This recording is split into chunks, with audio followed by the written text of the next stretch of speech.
Welcome to issues food diaries.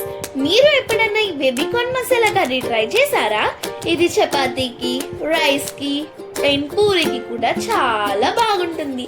ముందుగా నేను baby corn ని తీసుకుని చిన్న చిన్న పీసెస్ గా కట్ చేసుకున్నా. తర్వాత ఒక బౌల్ తీసుకుని వాటర్ ఇంకా బేబీకార్న్ పీసెస్ అండ్ కొంచెం సాల్ట్ యాడ్ చేసి బాయిల్ చేసుకోవాలి. నెక్స్ట్ నేను ఒక ప్యాన్ తీసుకుని ఆయిల్, అందులో మొగ్గ, చెక్క, కట్ చేసుకున్న ఆనియన్స్ వేసుకుని గోల్డెన్ కలర్ వచ్చే వరకు ఫ్రై చేసుకోవాలి. ఫ్రై అయిన తర్వాత పచ్చిమిర్చి ఇంకా అల్లం వెల్లుల్లి పేస్ట్ వేసుకుని మిక్స్ చేసుకోవాలి.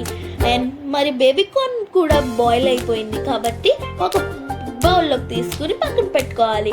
కడాయిలో టమాటా పేస్ట్ ఇంకా కాజు పేస్ట్ వేసుకుని మిక్స్ చేసుకోవాలి.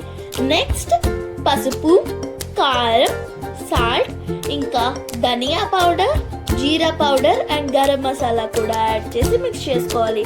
అండ్ అట్ లాస్ట్ వాటర్ వేసుకుని మూత పెట్టుకోవాలి. బాయిల్ అయిన బేబీకార్న్ ని కర్రీలో వేసుకుని ఒక్కసారి బాగా మిక్స్ చేసుకోవాలి. అండ్ బటర్ అండ్ ఫైనల్లీ కొత్తిమీర వేసుకుని బాగా కలుపుకోవాలి. అంతే, మన easy and tasty baby corn curry ready. Please do subscribe for issues food diaries. Thank you all.